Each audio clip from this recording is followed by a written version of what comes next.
Okay, so welcome to our Tuesday night Bible study here at Chosen People Ministries. And tonight we're continuing in our Messianic Prophecy series, but I wanted to widen our topic just a little bit because the book of Genesis doesn't just give us Messianic prophecies, it also gives us prophetic glimpses, foreshadows, if you will, of the Messiah, of Jesus. And just like we saw with Isaac, tonight I want to backtrack to an encounter with Abraham, the one that he had with Melchizedek, the priest of Salem.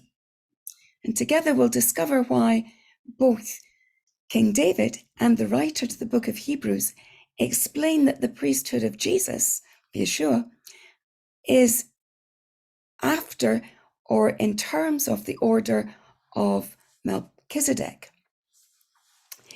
In Genesis chapter 14, we read this in verse 18, and Melchizedek, king of Salem, brought out bread and wine. He was a priest of the Most High. And he blessed him and said, Blessed be Abram by God Most High, possessor of heaven and earth. Melchizedek is actually the very first priest of God that we encounter in the scriptures. And it's interesting that he's called a priest of the Most High. And by the way, that's an introduction of a new name for the Lord.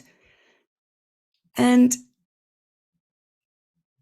fundamentally, because the priesthood hasn't yet been instituted by God at Mount Sinai through the teaching that he's given and the revelation that he has given to Moses.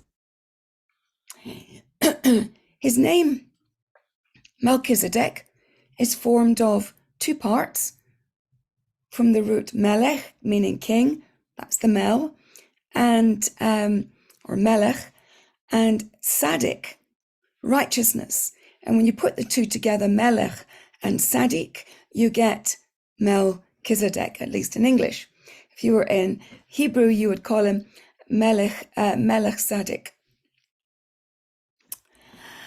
And we're told that he's the king of Salem, and that is the king of peace. Now, both of these terms, king of righteousness and king of peace, you'll know that we find them in the book of Hebrews, and they're given to Yeshua, to Jesus. The book of Genesis tells us very little about who Melchizedek is, other than his name and where he's from. Commentators will tell you that the name Melchizedek is possibly a name that's been appropriated and belongs to a whole reign or family of kings. Somehow or other, I doubt that. I think that there's a very specific reason that he's given this name, and both the psalmist and David will tell, both the psalmist King David and the writer to the book of Hebrews will tell us why. Now, in the Dead Sea Scrolls, Melchizedek is described as being like the archangel Michael, and that he too performed judgment upon the righteous and the wicked. And here's the really interesting part. Do I agree with that first part? No, well, that's just the Qumran community for you. But here's the interesting thing that they say. And I'm sure that they get it because they've read Psalm 110. But they describe Melchizedek in terms of an eschatological redeemer. And I think that's completely fascinating. Just a little bit of history. I don't think it helps us here, other than to hear what the people who lived in the time of Jesus and in the time of the writers of the Old Testament, what they thought and what they understood about Melchizedek and his role. Philo, who was a philosopher, refers to him as being worthy of God's own priesthood. And Josephus simply describes him as a priest of God. But the latter two, Philo and Josephus, they tell us really what the people who lived in the time of Jesus believed. Now, if we move from this encounter, and I'm not going to focus on the bread or the wine, I'm really interested in the person of Melchizedek. The bread and wine would be a whole other talk and would actually take us to John chapter 6 rather than the book of Hebrews and Melchizedek. So what did David understand? What did King David? If we read Psalm 110 and read through verses, probably just need to maybe read verses 1 and 4, and that will tell us something quite significant. That's Psalm 110, and I'm going to read from verse 1. If you're reading it in a Messianic Bible or in a Jewish Bible, it would be Psalm 109. But in Psalm 110, verse 1, Psalm of David, the Lord said to my Lord, sit at my right hand until I make your enemies your footstool. And then I'm going to skip over to verse 4, where he writes, the Lord has sworn and will not change his mind. You are a priest in the order of Melchizedek. Well, this first verse is one of the verses that's used for the divinity of this high priest. There's just a lot of argument against it. And if you come across a Jewish argument, they will tell you the reason that this person cannot be divine. And by the way, for me, when I read this verse, it's like David is listening, eavesdropping on a conversation that goes on between God and his son Yeshua. Now, they will tell you the reason that it's not is because the Lord here is Yod-Heh Vav-Heh, and that's the Lord in capitals in verse 1.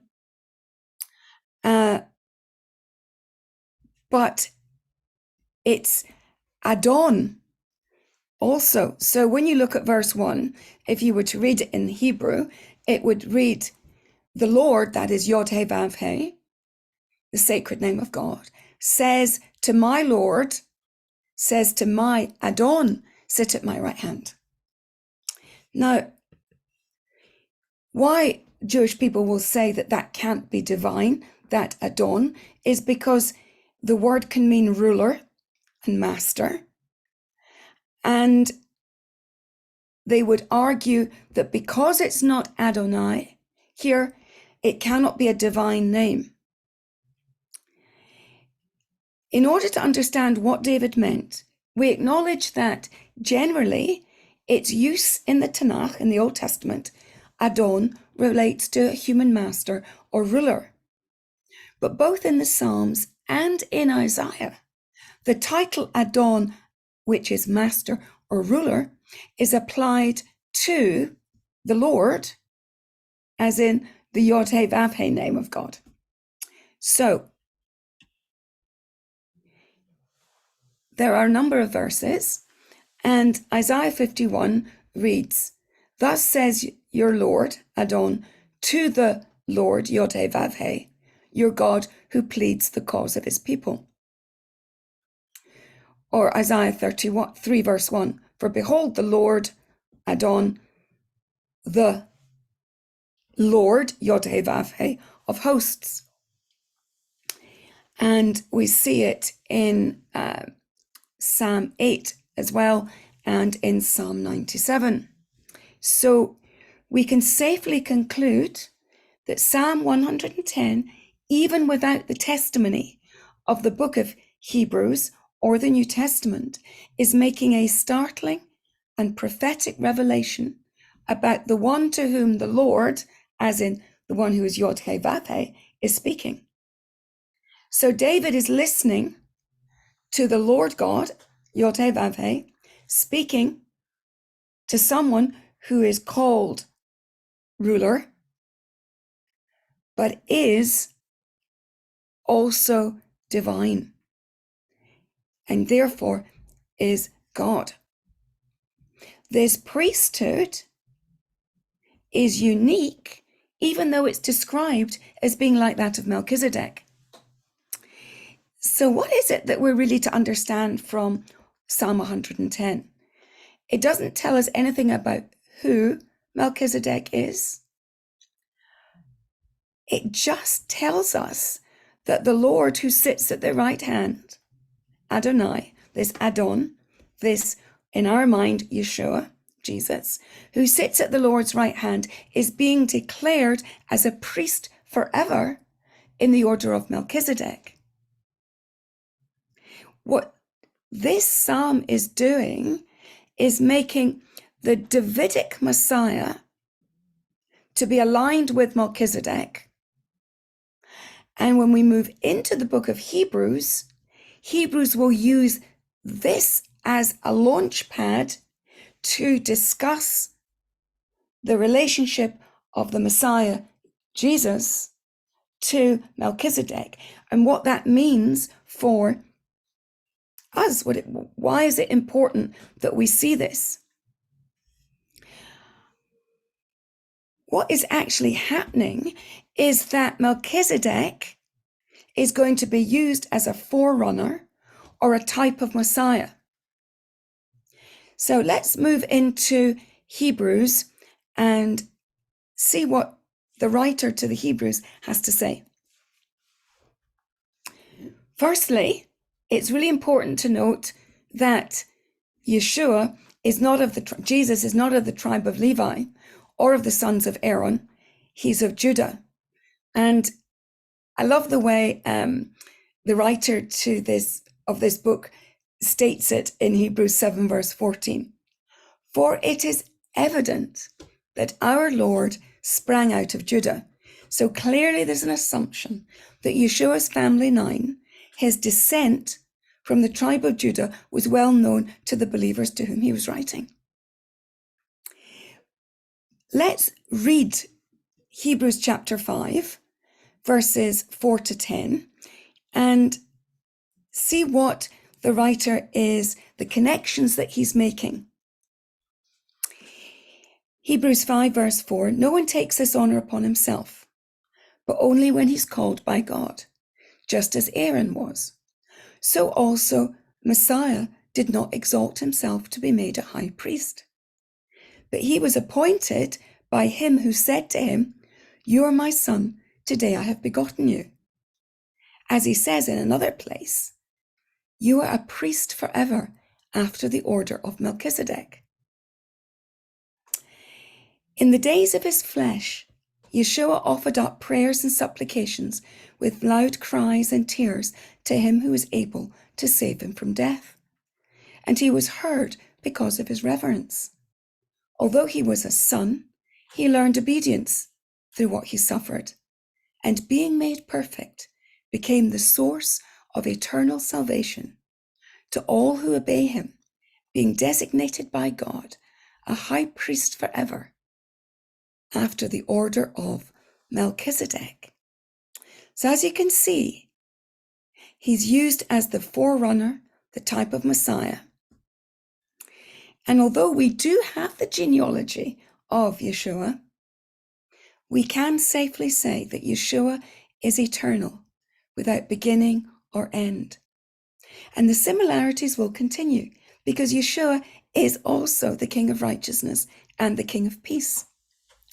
The writer says that he resembles the Son of God, and that his priesthood goes on forever, establishing for us a valid model outside of the Levitical priesthood for the priesthood of the one that has been identified in Psalm 110 as Adon, the one whom God is saying that you are to be a priest in the order of Melchizedek, an eternal priest. So it's, to me, fascinating, because you read in Hebrews, if you go through the book, that this priest has a number of qualities. I'm going to run through them.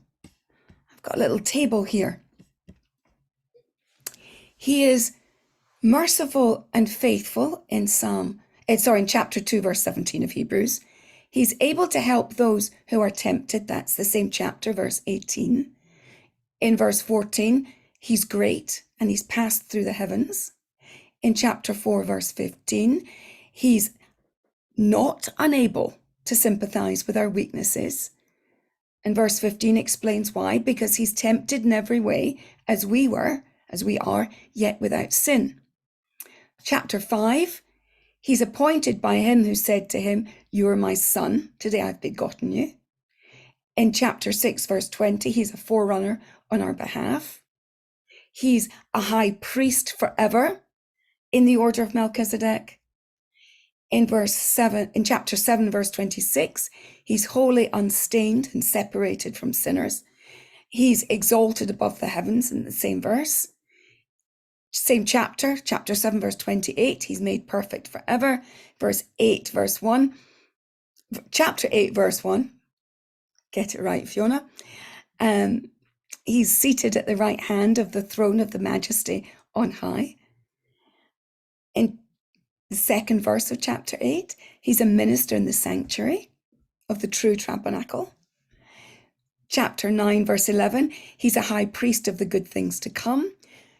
Verse 12 of chapter 9, through his own blood he entered once and for all into the holy place.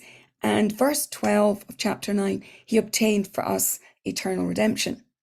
So that sets out his qualities and his qualifications. He's uniquely qualified because all of these things and more. And it's not by his birth, but because he's called by the Father. And unlike the Levitical priests, he doesn't have to be a descendant of Aaron. His sonship is his qualification. And actually, the opening chapter of Hebrews lays out his qualifications as the one through whom God has spoken. What does it say? In times past, he spoke in various and diverse manners, but now he's spoken to us through his Son.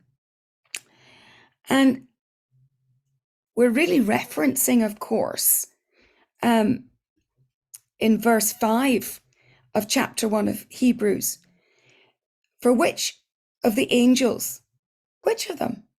The writer is asking, did God ever say, "You are my son, today I have begotten you"? Or again, "I will be to him a father, I will be to him a father, and he shall be to me a son"? Psalm 2 verse 7 says, "I will tell of the decree. The Lord said to me, today you are my son. I have begotten you." So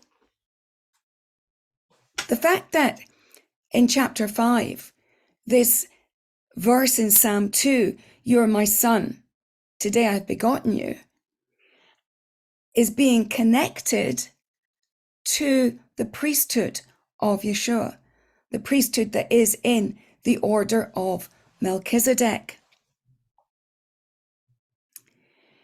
The writer has been unequivocally declaring all the way through the earlier chapters of Hebrews the fact that the Messiah, Jesus, is greater than the angels. And he wants to express the eternal qualifications of his priesthood. Now, Aaron's priesthood was by divine appointment and passed down through his sons. Yeshua's appointment, Jesus' appointment to this office, is because he is God's son. He is the Son of God. So Yeshua does not need to exalt himself to this position, as we read in chapter 5 here. No one takes this honor. Christ did not exalt himself to be made high priest. No, he's appointed by God. Why is this important? Well, what I believe is happening here is that as the writer to Hebrews links these two quotes, what he's saying is it's because he's the Son that he's qualified to be the priest forever. And when we take it in context, and we will do in a moment with Psalm 110, what we're finding is that the statement is that there is this one has the power to rule and has authority. He has dominion. And as I said, David is earwigging or recording for us a conversation where the sovereign God speaks to and speaks about his Lord. So it is Adonai, the Son of God, to whom God is speaking, and of whom God says you're a priest forever in the order of Melchizedek. And the writer wants to be clear about something. He's speaking about Yeshua, who has been identified as the Son. And as the Son, he is also Adonai, who is given that position to sit at the right hand of the Father. And that expression, to be seated at the right hand, is a symbol of power and authority. It's a statement. And this unique priesthood in the order of Melchizedek will go on to be explained further in chapter 7. But what the writer in Hebrews does is, and I spent several years teaching the book of Hebrews with our weekly Bible study. And what we discovered is, if you look at a tapestry, it looks like each individual bit has been sewn with separate threads. If you turn it over, very often what you'll see is the threads on the back linking the colours from one bit to another. And the back of a tapestry looks really untidy. But it's almost as if, as the writer to the Hebrews creates this incredible piece of rhetoric, he's laying down a breadcrumb trail. He's laying down threads. And right at the beginning from chapter 1, there are threads that you pick up and are woven all through the book. For me, it's one of the reasons why it speaks to me of divine inspiration. A human being could not write such a complex piece of rhetoric with so many threads. It speaks to divine inspiration.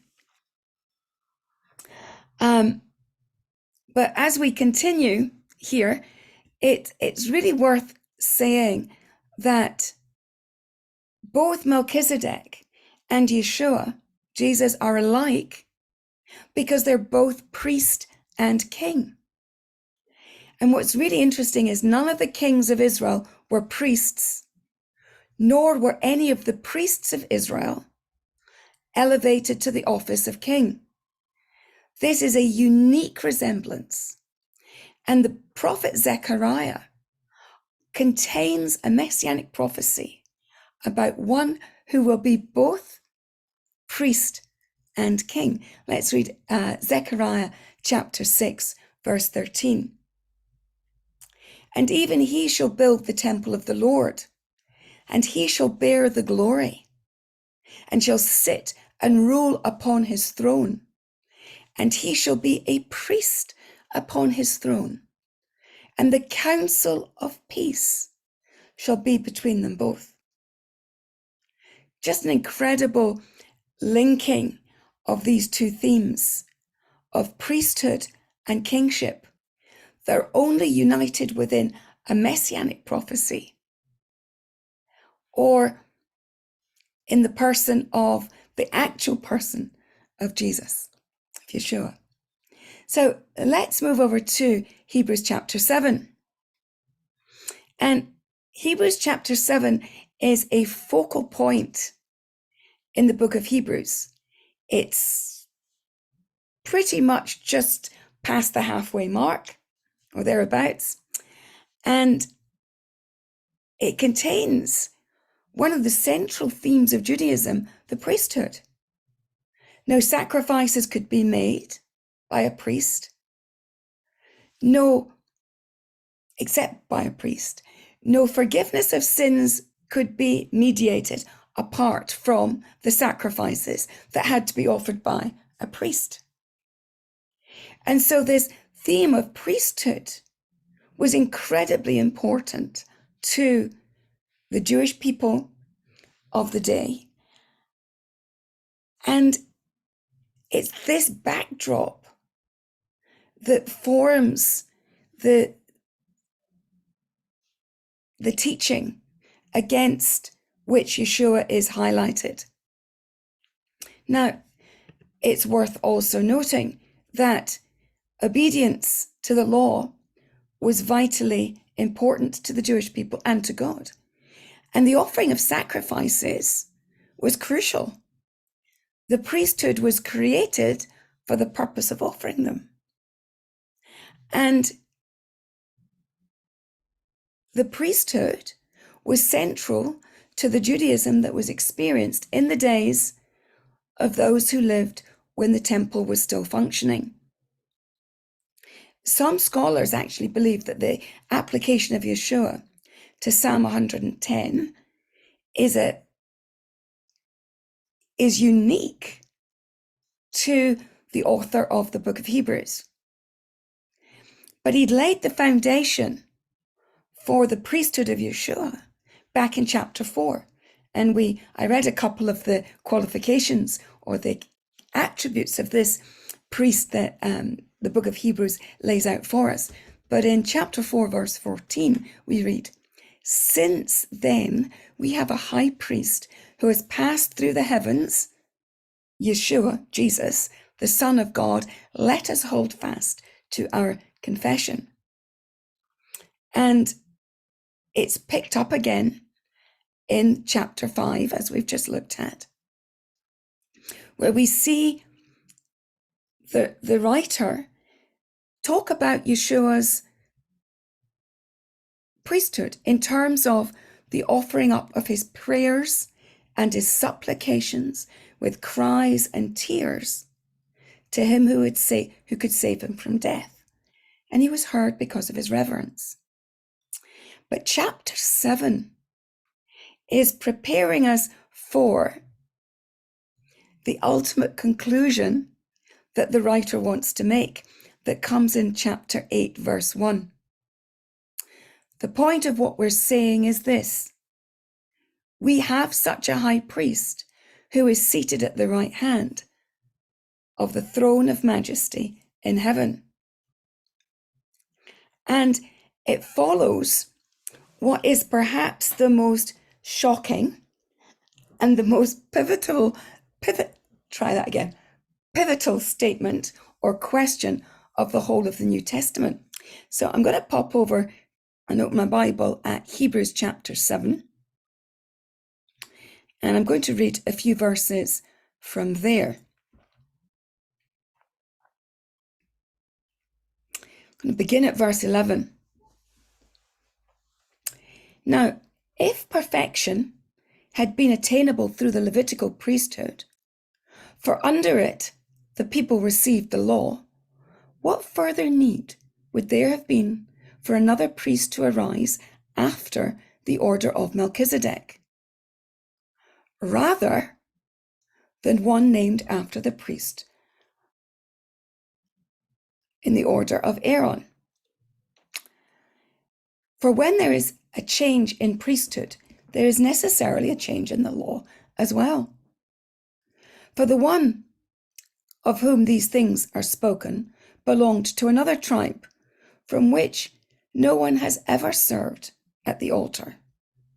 For it is evident that our Lord was descended from Judah, and in connection to that tribe, Moses has said nothing about priests.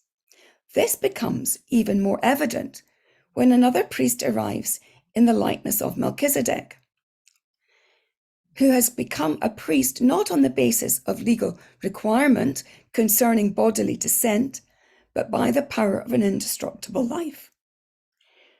For it is witnessed of him, you are a priest forever, in the order of Melchizedek. This is, I think, if you are Jewish and you didn't know Jesus, Yeshua, and you read or heard what the writer of this book had to say, you'd really either have smoke coming out your ears, you'd stomp out the room, or you'd get into a great big debate. But this statement about a change of priesthood is what clarifies everything that the author has said in the previous chapters. And everything that he has said about Yeshua has been in preparation for this statement. So he spent half of this lengthy rhetoric laying out the qualifications of Yeshua, demonstrating both his superiority and his qualifications for this role as high priest. Our author has woven into his argument a carefully drawn out picture of Yeshua and of what his ministry of high priest looks like. And he wants the audience to see how it impacts their lives. Merciful, faithful, able to help, passed through the heavens, sympathizes, was tempted, without sin, appointed by God, our forerunner, an eternal priest, innocent, exalted, perfect forever, seated at the right hand of the throne of heaven, a minister in the sanctuary of God, high priest of the good things, by his own blood. What has he done for us? Obtained eternal redemption. So the word perfection here is what he says. If perfection, if it could have been done by the Levitical priesthood, there would have been no need for Jesus, no need for Yeshua, no need for another priest, no need for someone like Melchizedek. No one would be necessary. But the priesthood that will be changed will also require a change in law. And this is why we're given the new covenant. And as I said, it clarifies everything that has gone on in the preceding chapters. Everything was preparatory. It's worth noting here, the word for perfection might better be translated goal or completion. But what was it, therefore, we could ask, that the Levitical priesthood or the law of Moses couldn't achieve? Well, the writer answers that for us in Hebrews 9, verse 9. According to this arrangement, gifts and sacrifices are offered that cannot perfect the conscience of the worshipper.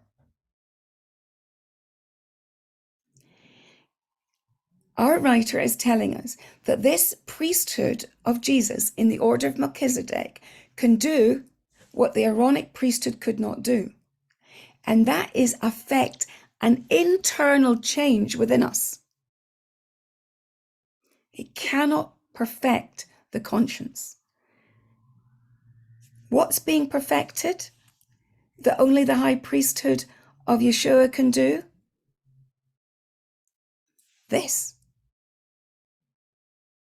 change, this ministry of God to sanctify our conscience. And the conscience will be used by the Holy Spirit to convict us of sin. It's how the Spirit of God, whispers in our ear, and that lovely expression, your conscience pricks you. Why does it prick you? Because the Spirit of God has been prompting you through your conscience to recognize right and wrong, truth from false. In chapter 7, verse 25, he says, consequently, he's able to completely save. He saves to the uttermost those who draw near to God through him, since he always lives to make intercession. Incredible promise. The law of God covered over the people's sins for a year. And then, of course, they had responsibility to bring sacrifices for specific sins that they've committed themselves. But there was this annual covering of the people for a year. The writer is telling us that with this change of priesthood, it's the once and for all sacrifice that perfects forever those who come to him. We're saved completely. There is nothing left undone. But in order for the Messiah, Yeshua, to save us completely, a change must occur. And I guess if you're Jewish, the question would be, can the Torah really be superseded? And if it can, by whom? Because Judaism venerates Moses as the instrument through which the Lord both revealed his covenant with the Jewish people and through whom he gave the laws. Jewish people today cannot conceive of the Torah being changed in any way. And yet, in every nation, there are men who are appointed as lawmakers who review, revise, who change laws in order to reflect the needs, the changing needs of their country's people. Now, even the Talmud, which is the compilation of all of the laws and all of their interpretations and all of their practicalities, accommodate change. The Talmud accommodates change because the world in which Jewish people lived changes. And one of the biggest accommodations that the Talmud had to make was with the loss of the temple, the loss of the sanctuary as the locus, the key, the foundation, the place of worship and sacrifice and forgiveness. This was a change agreed to by the leading rabbis of the day. And they had to find a way of maintaining Judaism and the practice of Judaism without a temple. Anyway, when Jewish people say this, we can, well, Judaism accommodates change. The Talmud accommodates change. Why? Well, we can see it here. The priesthood must change. Now, the verses that we've just read inform us that a change has been brought about. And it's been done by God himself, who, of course, is the source of all of the laws contained in the Torah.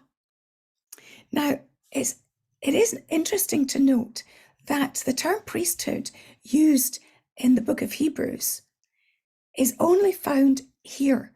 When Peter uses the priesthood in his letter, he uses a completely different word for the priesthood. Now, while the author, of course, has Psalm 110 in mind, he's using the priesthood now in terms of Yeshua, and his concern is pastoral. And what he's trying to do is communicate to those who are still looking to the Levitical priesthood that Yeshua is the true high priest, ordained and prophesied by God, and acceptable on the basis of the priesthood that King David prophesied in Psalm 110, a priesthood that exists eternally outside of that which was instituted by Moses. And it's on the basis of this priesthood that the writer to the Hebrews is speaking.